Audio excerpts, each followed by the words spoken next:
contactaron con nosotros para la 4ª entrega de Indiana Jones. Hicimos el sombrero en nuestra fábrica, salieron unas 10 o 15 unidades para el rodaje y no ha sido la única, ¿eh? Por ejemplo, El discurso del rey, esa película de Colin Firth, también hicimos nosotros un bombín y una chistera, o V de Vendetta. Hemos hecho muchos sombreros para películas. Bienvenidos a Mi Primera Exportación, un podcast de Fundación La Mainière, donde los empresarios cuentan sus aventuras internacionales. Edición 16. Artesanía para no quitarse el sombrero. Una conversación con Abraham Mazuecos, director general de Fernández y Roche. Hoy vamos a dar un salto en el tiempo, porque el origen de la empresa que hoy conocemos podríamos decir que nos lleva al antiguo Egipto, 3000 años antes de Cristo, cuando empezaron a usarse los primeros sombreros. Aunque la verdad es que el salto nos lleva relativamente cerca en el tiempo. Nos vamos a 1885, cuando José Fernández y Antonio Roche fundan una empresa de sombreros con el propósito de preservar y elevar el arte de la sombrerería en España. Yo diría que estaríamos en la época dorada de los sombreros para damas y caballeros. Hoy nos sentamos a hablar con Abraham Mazuecos, que es el director general de la empresa Fernández y Roche. Abraham, entenderás mi primera pregunta. ¿Usas sombrero? Pues mira, sí. He empezado a utilizar sombrero desde que trabajo aquí. Sobre todo en verano, tengo que decirlo. ¿Cuál es tu sombrero preferido? ¿El de Panamá, el de fieltro, el de lana? Bueno, nosotros como compañía, nuestro sombrero preferido como compañía es el de fieltro, porque es el que más vendemos. Vendemos alrededor del 90% de nuestra producción son sombreros de fieltro. Pero yo, como utilitario, ¿no?, del sombrero, pues prefiero el Panamá, porque es un sombrero mucho más adecuado para el sur de Europa, ¿no? Por las altas temperaturas, el sol. El sombrero de fieltro es un sombrero más de invierno y el Panamá es un sombrero más de verano. La verdad es que tenía muchas ganas de sentarme a hablar contigo, conocer más a tu empresa, que es una empresa, Abraham, tan grande, tan particular y tan peculiar, que tiene dos nombres. Podríamos decir que tiene dos nombres y te voy a pedir que nos cuentes, porque eres director general, así te he presentado, de Fernández y Roche, pero la empresa bien podría ser Industrias Sombrereras Españolas. ¿En qué quedamos? A nosotros nos gusta que la gente nos conozca por Fernández y Roche, pero es verdad que mucha gente nos conoce como Industrias Sombrereras, y también otra gente, quizás nuestros principales clientes, nos conocen como ISESA, que ISESA son las siglas de Industrias Sombrereras Españolas S.A. Entonces, ¿de dónde viene eso? La compañía se forma en 1885 como Fernández y Roche. Pero alrededor de los años 30 hay una serie de movimientos, vamos a decir, sociales y políticos en el mundo que dan lugar a que la compañía decida fusionarse con otras compañías para, digamos, resistir un poco mejor todas esas vicisitudes que ocurren ahí. Entonces, de ahí surge el nombre de Industrias Sombrereras Españolas S.A. Lo que ocurre es que hoy día, digamos que lo que ha sobrevivido de esas industrias sombrereras es la fábrica original de Fernández y Roche. Por eso es como volver al inicio, y por eso nosotros nos gusta más que la gente nos conozca como Fernández y Roche. Uh-huh. Bueno, seguro que conoces, Abraham, un poema de García Lorca en el que el poeta reconoce: por tu amor me duele el aire, el corazón y el sombrero. Sin embargo, en los primeros años del siglo XX, el propio Federico y unos cuantos intelectuales crearon el movimiento Sin Sombrero, con la intención, se lo quitaban en público, llamaban sombrero, pero se lo quitaban en público con la intención, decían, de liberar las ideas y las inquietudes. Ahí estuvo García Lorca, estuvo su amigo Dalí, María Zambrano, Rosa Chacel. Y la verdad es que fue un palo, ¿no? Fue un palo para las empresas que hacían sombreros, la ruina para muchas. Y fue precisamente en ese momento cuando quienes hacían sombreros descubren eso de que la unión hace la fuerza, y se encontraron empresas de Sevilla, de Granada y de Barcelona. Así es. Correcto. Ese movimiento que llamas, que es el conocido como sin sombrerismo, obliga a estas compañías a reinventarse, ¿no? No hay información muy precisa de eso, pero nosotros pensamos que a principios de siglo en Sevilla había 30 o 40 fábricas de sombreros. Porque claro, es que todo el mundo utilizaba sombreros. Nosotros a las visitas que vienen a la fábrica le enseñamos una foto del año 1925 de una procesión en Sevilla en la que se ven todas las cabezas de esa foto. Podía haber 300 personas cubiertas con sombreros. Y luego enseñamos una foto de la misma procesión en 1950, 25 años después, donde solo se ve un sombrero y lo lleva un guardia civil. Entonces eso hace que las compañías tuvieran que reinventarse, y por eso se establece una alianza entre una sombrería, en realidad eran 2 de Sevilla, una de Granada y una de Barcelona, y da lugar a lo que luego conocimos como Industrias Sombrereras. Eso fue hacia el año 1920 por ahí. Un poco más tarde, eso fue alrededor del 30, entre el 30 y el 35 se produce eso, porque digamos que entre 1910 y 1930 son los años de máximo esplendor de la industria sombrerera. Y además Sevilla podríamos decir, Abraham, que fue algo así como la capital española del sombrero. Seguro, en el sur de España seguro. Nosotros ya te digo que tenemos constancia de que había muchísimas fábricas de sombrero. En nuestra fábrica en los años 20 trabajaban 600 personas, la mayoría de ellas mujeres además, que en una época como esa pues era un motor económico y social muy importante de Sevilla, de la parte norte de Sevilla entonces. Creo que en el año 29, el año de la exposición iberoamericana, Fernández y Roche tuvo su pabellón. Así es. Nosotros, bueno, es una muestra del esplendor, ¿no? de la compañía en ese momento. Dentro de la categoría de pabellones privados, digámoslo así, porque en esa exposición había pabellones de empresa, pabellones privados, Fernández y Roche tenía el suyo propio y ganó el premio al mejor pabellón. No sé si era el pabellón más bonito o el pabellón más... pero ganó el premio al mejor pabellón y estuvo diseñado por José Espiau, que era uno de los discípulos más avanzados de Aníbal González. Eso es. Y que aquí en Sevilla tiene muchísima arquitectura de esta costumbrista con edificios de mucho valor. Desgraciadamente, el pabellón de Fernández y Roche, como muchos de los de la Expo del 29, ya no están. Por desgracia. Por desgracia. Por desgracia. En vuestra historia, Abraham, hay un momento en el que tomáis una decisión drástica. Pasar la fábrica del centro de Sevilla a Salteras, a un polígono en Salteras, en la propia provincia de Sevilla. ¿Eso fue un punto y seguido o hubo un antes y un después de esa decisión? Hay un antes y un después. Es más que un punto y seguido, es un punto de inflexión, ¿no? Porque el presidente actual, que es bisnieto de uno de los fundadores, cuando visita la fábrica, ve que era imposible que una fábrica, digamos, del siglo XX, ¿no?, pudiera desarrollar una actividad medianamente normal en ese tiempo. La fábrica estaba en la calle Castellar, es una calle muy estrecha, con muy difícil acceso para camiones, para dejar cualquier tipo de mercancía, también sacarla.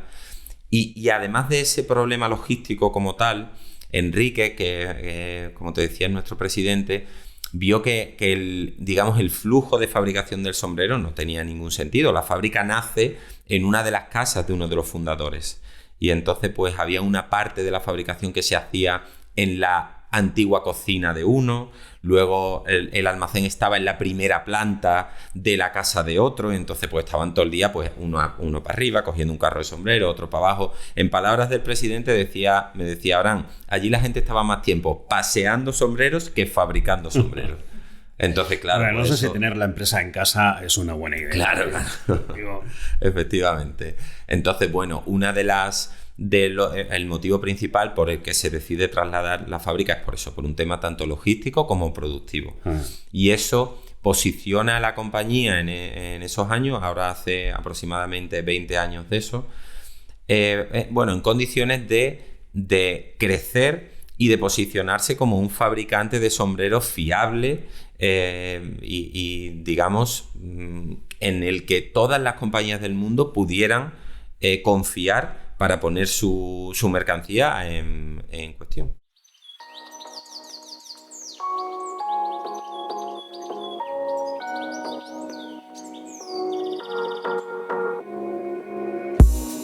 No sé dónde he leído que en vuestra fábrica convive modernidad y tradición en cada uno de los procesos de creación de un sombrero. Pero el sombrero, Abraham, ¿está sujeto a modas o un sombrero de 1885 es igual que un sombrero de hoy? Pues mira, yo te diría que lo que es la base de un sombrero de 1900, la base, la materia prima y digamos las dimensiones básicas son muy parecidas. Nosotros decimos, lo que tú me decías de artesanía, modernidad, todo eso, viene de que nosotros fabricamos el sombrero prácticamente igual que se fabricaba hace un siglo. Y lo que hemos tratado es de dotarlo digamos, de controles de calidad, de estandarización, pero los pasos, la artesanía que hay detrás de la fabricación de un tipo de sombreros de este tipo sigue exactamente igual. Y las modas, que sí que existen, digamos que van a los pequeños detalles. Antes se llevaban copas un poco más altas, ahora un poco más bajas, alas un poco más largas, ahora un poco más cortas, y ese tipo de detalles hacen que sí que el sombrero esté sometido a modas. Bueno, llevamos un rato hablando de lo tuyo, hablando de sombreros, pero alguien se puede preguntar, pero bueno, a día de hoy, en estos tiempos de modernidad o de posmodernidad, ¿quién lleva sombrero? Pues mira, desgraciadamente poca gente. Para nosotros el movimiento del sinsombrerismo, ¿no? Pues fue un golpe en la línea de flotación de la compañía. Hoy día tienes que irte a zonas muy específicas del mundo, ¿no? Por ejemplo, en la zona de Austria, Alemania, todavía hay gente que utiliza sombreros este típico tirolés o sombreros fedoras de fieltro, se utilizan. En Inglaterra hay uso de sombreros para galas, ¿no? Allí se utiliza mucho la chistera, el bombín. Por ejemplo, pues en Ascot, que es una de las carreras más famosas, se utiliza mucho sombrero, o en muchas bodas en Inglaterra se utilizan.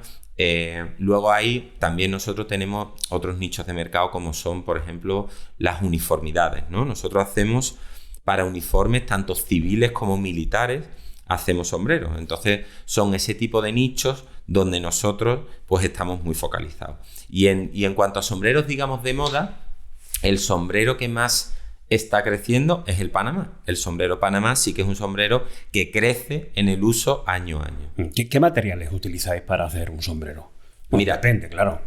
Sí, los sombreros de verano se hacen todos, los Panamá se hacen todos con una materia que se llama paja toquilla. La paja toquilla es una fibra natural que se cultiva y se teje manualmente en Ecuador. Y es la materia prima de más calidad para los sombreros Panamá que existe en el mundo. Luego hay otras fibras sintéticas y artificiales que se fabrican mucho en China, pero de eso no hacemos nada nosotros. Y luego los sombreros de invierno se fabrican con fieltro, y el fieltro puede ser o bien de lana o bien de pelo de animal. Fundamentalmente se utiliza el fieltro de pelo de conejo para fabricar sombreros de invierno. ¿Y cuánto se tarda en hacer un sombrero? Bueno, el ciclo normal de un sombrero de fieltro, de los que nosotros hacemos, está entre 2 y 3 días. 2 y 3 días porque el sombrero tiene ciertos tiempos en los que tiene que madurar, digámoslo así, ¿no? Hay tiempos en los que el sombrero tiene que secarse, tiene que reposar, y entonces, pues, desde que nosotros cogemos un fieltro y empezamos a fabricar hasta que el sombrero sale por nuestras instalaciones, pues eso pasan entre 2 y 3 días. Porque estamos hablando, Abraham, que cada sombrero es único. Correcto. Eso único. es así. No hay 2 sombreros iguales. No lo hay. Eso es una de las cosas por las que a nosotros a veces nos cuesta explicar por qué un sombrero de fieltro pues vale 150, o vale 200 euros, o vale 120. Porque es único, mire, es que claro, es único. Es que eso pasa, ese sombrero puede pasar por 40 manos, 40 manos distintas. Cada persona hace 1, 2, 3 o 4 operaciones. Y como todos son operaciones manuales, pues las dimensiones nunca son exactas, el color, todo. Vamos a hablar de un momento también importante en la empresa, el día en el que tomáis la decisión de exportar, de abrir las ventanas al mundo desde Sevilla. ¿Cuál fue vuestra primera exportación? Pues mira, al final nosotros, toda nuestra producción de principios del siglo XX era local.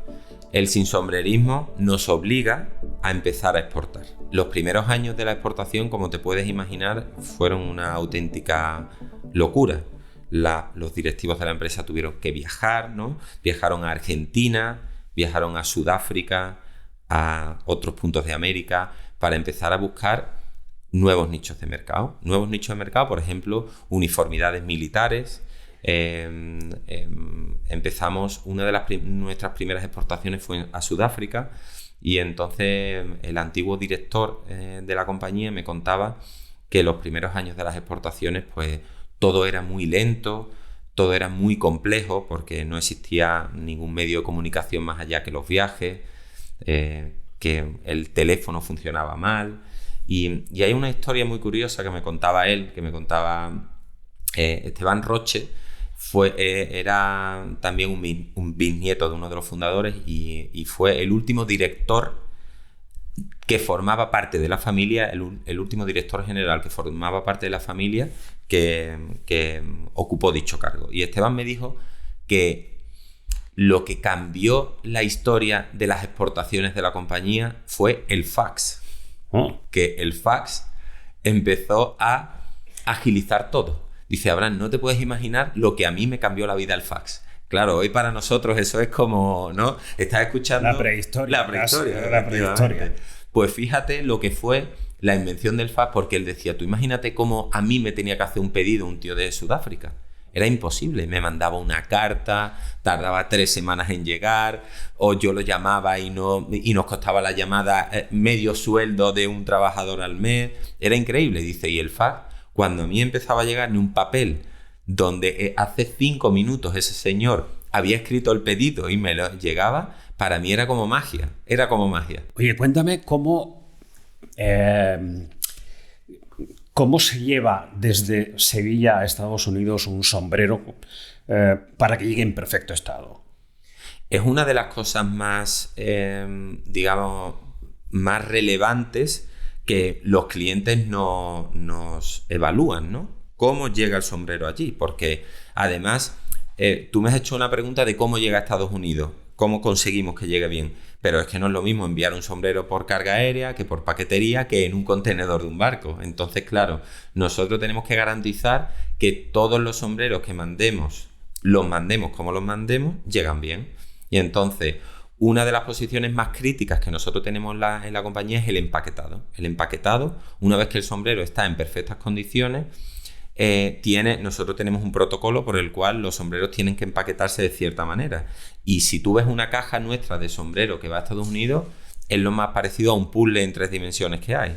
Porque va un sombrero boca arriba, luego tienes que ponerle una capelina de plástico, luego le pones una esponja protegiendo la cinta, luego encima le pones un cartón al revés para que lo proteja del que va encima, luego encima le pones otro, y entonces ya te digo, es un puzzle donde hay cartón, esponja, plástico, todo para proteger al sombrero. Porque es una pequeña gran joya, en definitiva. Efectivamente. Que hay que cuidar desde Sevilla hasta Estados Unidos. Oye, confírmame este dato que tengo aquí, Abraham. El 85% de la producción de tu empresa es para exportación. Correcto, eso es así. Nosotros solo el 15% de nuestra producción se vende en el territorio nacional. ¿Y a qué países sobre todo?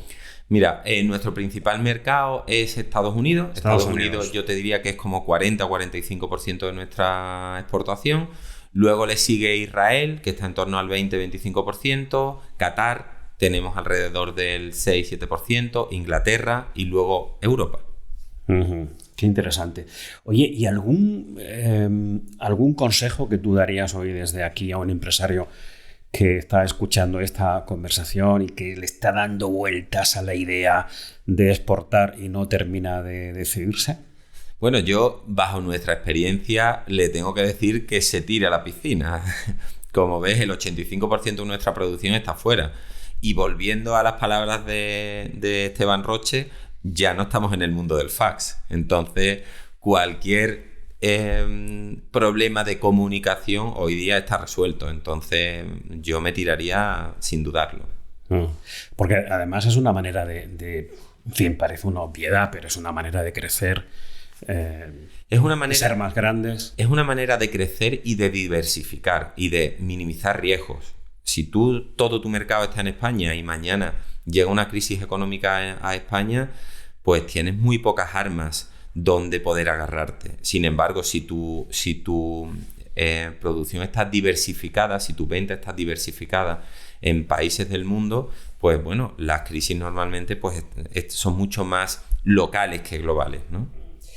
¿Qué queda? Claro, la empresa hace 140 años que se fundó en Sevilla, una empresa que estaba en la casa de sus fundadores.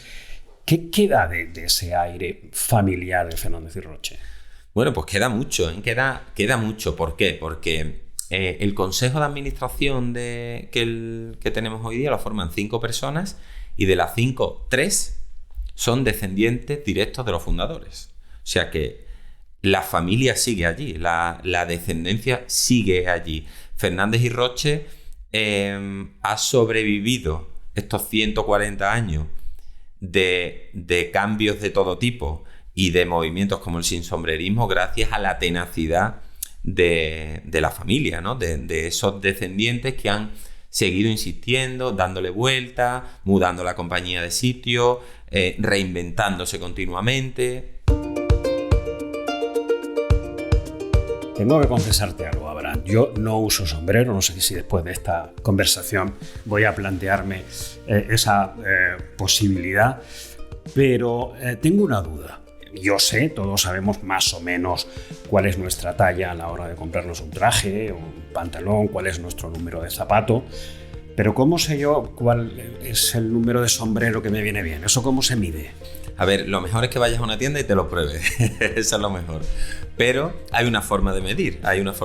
Que tienes que coger una cinta métrica de estas de costura de toda la vida, que son flexibles, y te la tienes que poner en el perímetro de tu cabeza donde iría encajado el sombrero, que es más o menos un dedo por encima de la oreja y en la frente, ¿no? Y entonces ahí le das la vuelta a la cinta métrica y lo normal es que tenga entre un 54, 55 y un 61, 62. Son centímetros de perímetro craneal. Claro, porque además hemos dicho antes que está bien saber cuál es nuestro número de sombrero porque en vuestro caso, cada sombrero, que es un buen titular, cada sombrero es único. Así es. Nosotros, evidentemente, las tallas tienen cierta variabilidad, ¿no? La talla M, que tiene 57 centímetros, pues puede tener 57,3 o 57,1 o 56,9 porque cada uno es único. He leído, y quiero que me cuentes aquí, que os estáis planteando como nuevo objetivo en la empresa hacer gorras de lujo. Uh-huh. ¿Qué es eso de gorras de lujo? Pues así es. En nuestro plan estratégico, uno de los objetivos de crecimiento que tenemos es irnos a las gorras textiles de lujo. Nosotros, gracias a nuestra colaboración que hicimos con Dior hace 3 años ahora, pues hemos conseguido tener contacto con marcas como Dior, como Chanel, como Helen Kaminsky. Son marcas de lujo a nivel mundial, pues que pueden vender una gorra de béisbol por 400 o 500 euros. Entonces, lo que ocurre es que ellos exigen máxima calidad en ese producto, como es lógico, para poder venderlo a ese precio. Entonces nosotros estamos desarrollando gorras que cumplan los requerimientos de calidad de estas grandes marcas. La verdad es que la historia de Fernández y Roche es una historia de película. Uh-huh.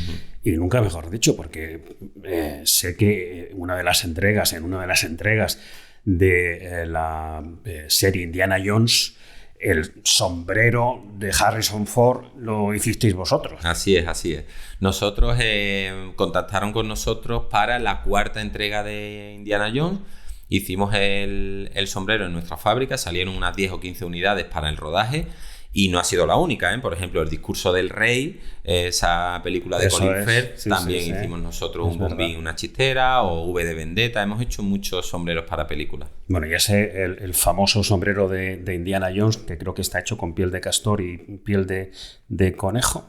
Es un sombrero de fieltro que tiene pelo de conejo y algo de castor también. El castor es mayor calidad y entonces por eso se utiliza para ese sombrero. Es de color marrón. Uh-huh. Y que se puede comprar. Sí, se puede comprar, está a la venta. Así es. Nosotros en nuestra tienda de Sevilla tenemos el sombrero de Indiana Jones a la venta y es uno de los más solicitados por los clientes. Bueno, ¿y qué os dicen las azafatas de Qatar Airways? Porque los sombreros de las azafatas también los hacéis vosotros. Yo cada vez que voy a un aeropuerto y me las encuentro, me hago un selfie con ellas, ¿sabes? Siempre, porque sí, los sombreros los dices, lo hacemos nosotros en España. Pero se lo dicen, ¿no? Sí, claro. Y ellas se quedan sorprendidas porque, claro, imagínate, azafatas de Qatar Airways son de todo el mundo, especialmente de la zona, ¿no? De Emiratos Árabes, Qatar y todo eso, pero hay luego azafatas de todo el mundo. Y todas se quedan muy sorprendidas de que los hagamos en España. Pero... ¿Que es un color granate? ¿De qué eso color? Es, sí, granate, sí. ¿no? Sí, pero es muy curioso porque hacemos varios colores. El color granate lo hacemos para las azafatas de vuelo. Pero, por ejemplo, el personal de información de tierra utiliza uno gris. Es la misma forma, pero en vez del granate, gris. Y luego las que están en los stands atendiendo al público utilizan un verde. Pero todo lo hacéis vosotros. Todos los hacemos nosotros. Hacemos unos 15.000 al año. No está mal. Bueno, la verdad es que ha sido una conversación de altura, ¿eh? Abraham, ha sido una conversación de altos vuelos la de hoy aquí en nuestro podcast hablando de sombreros. Un legado que perdura, decís vosotros, en la empresa. Hemos dado un salto en el tiempo desde el siglo XXI al siglo XIX. Sois, también lo he leído en algún sitio, el arte de la elegancia. El arte de la elegancia es que para la elegancia yo creo que siempre hay tiempo o siempre debe haberlo. Por todo esto, Abraham, nos quitamos el sombrero. Muchas gracias. Gracias a vosotros. Mi primera exportación es un podcast de Fundación La Mainière, dirigido y presentado por Cristóbal Cervantes y producido por QWERTY Podcast. Si quieres participar en esta iniciativa o quieres contactar con nosotros, hazlo a través de la web miprimeraexportacion.es. Desde esta web podrás escuchar nuestro podcast. También puedes suscribirte a Mi Primera Exportación en tu plataforma de audio favorita.